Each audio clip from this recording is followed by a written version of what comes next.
Ketemu kembali di Nescafe. Kita lupakan berita penganiayaan terhadap nakes, terutama perawat. Ini ada berita heboh lagi yang sangat heboh juga menurut saya. Tapi sebelumnya jangan lupa like, komen, dan subscribe supaya kita lebih semangat memberitakan berita-berita yang hangat dan tentu menjadi isu yang tentu hangat, lebih hangat dari politik. Oke, guys, perkenalkan saya kembali di channel KP, saya Gerus Gegen. Jadi ada berita yang sangat heboh yang saya lagi-lagi mengutip dari medsos yang beredar di Instagram. Tentu medsos itu sesuatu yang sangat viral ketika sudah ditayangkan, dan ini menjadi perhatian bagi kita semua. Judulnya sangat kontroversi. Kondektur bis nih, yang 11 tahun jadi dokter gadungan.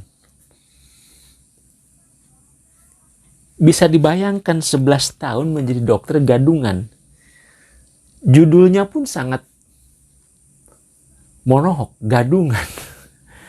Kalau kita bicara soal bahasa yang mungkin biasa dan bahasa yang selama ini mungkin dokter palsu atau memang tidak punya lisensi, tidak punya sertifikasi. Saya tidak bisa membayangkan 11 tahun menjadi seorang tim medis. Dan pertanyaan berikutnya adalah, kenapa bisa terjadi dan kenapa bisa lolos? Ya. Dan ini berita sangat luar biasa. Bagaimana seorang sosok dokter gadungan ini sudah begitu banyak melanglang di beberapa perusahaan yang memang dia sebagai tenaga dokter dan mereka dipercaya. Ya, saya tidak berbicara soal kenapa dia ketahuan, tapi kenapa dia bisa masuk, itu aja. Itu pertanyaan yang sangat menggelitik dan sangat menyakitkan. Yang begitu katanya birokrasi kita sudah begitu bagus, bagaimana ketika tatanan penetrasi terhadap registrasi, ya, administratif, ya, bagaimana seorang nakes medis itu dikeluarkan lisensinya begitu berjenjang dan begitu bertumpuk-tumpuk aturan, ya, dan begitu banyak rekomendasi pula. Ini menurut saya lagi-lagi fenomena ini unik, tapi ada nyata di dunia yang penuh fana ini, ya. Bagian memberikan pelayanan yang bagus, memberikan pelayanan yang maksimal, sementara orang-orangnya tidak kompeten. Entah kenapa dia bisa begitu. Kita aja perawat yang sekolahnya yang harus berjenjang, yang habis mungkin 100 juta, yang pada akhirnya banyak teman-teman perawat di pelosok mungkin gaji masih di bawah garis kemiskinan, masih di bawah UMP. Ini menyakitkan menurut saya. Dan kalau kita bahas lagi, ini gaji mereka dokter gadungan ini bukan kaleng-kaleng. Tentu melebihi tenaga nakes yang lain. Ya. Saya kira peristiwa dokter gadungan ini sudah pernah terjadi lagi yang dulu ketika ketahuan. Dan ini saya nggak tahu nih yang berapa.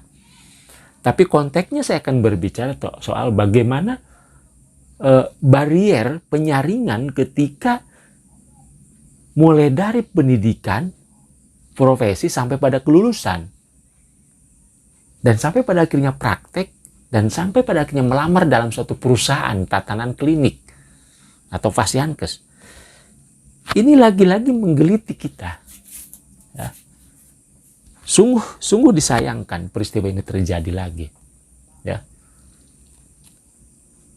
Kalau kita bicara lagi-lagi jasa, ya, nakes, terutama kita bicara nakes, ya, masalah jauh-jauh lah perawat, yang memang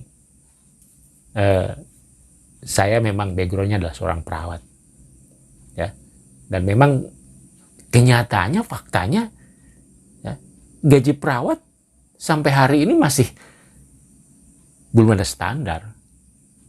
Ya. belum ada yang bisa dibanggakan, belum bisa memberikan satu kehidupan, belum bisa memberikan satu jaminan, ya. Saya berbicara secara general. Bagaimana seorang perawat jaga malam, pulang pagi, pulang malam, ya. Kadang-kadang overtime, tidak diberikan kompensasi. Ini kan luar biasa, ya. Dan ini menarik menurut saya. Saya tidak mau bahas mengenai cerita ini, ya, dokter gadungan ini, tapi saya merefleksikan kepada diri saya dan teman-teman di dunia keperawatan. Bagaimana sulitnya sekolah, bagaimana sulitnya mendapat ijazah, bagaimana mendapat keabsahan, dan bagaimana mendapat penghargaan, ya. Dan pada akhirnya mungkin dapat penghinaan, cacian, makian, yang pada akhirnya kita melihat fenomena ini, ya, luar biasa, luar biasa. Dan ini bukan setahun 2 tahun dokter gadungan ini, 11 tahun teman-teman. Ini menurut saya yang sangat perhatian, ya. Bagaimana seleksi, bagaimana merekomendasikan, ya, seorang tenaga, apalagi ini kan hubungannya memberikan pengobatan yang kaitannya dengan nyawa. Nah, ini menjadi perhatian kita semua, ya. Jadi khususnya teman-teman perawat, jangan mau melakukan satu pekerjaan hanya sepintas, hanya sesaat, tetapi kerugiannya akan seumur hidup, ya.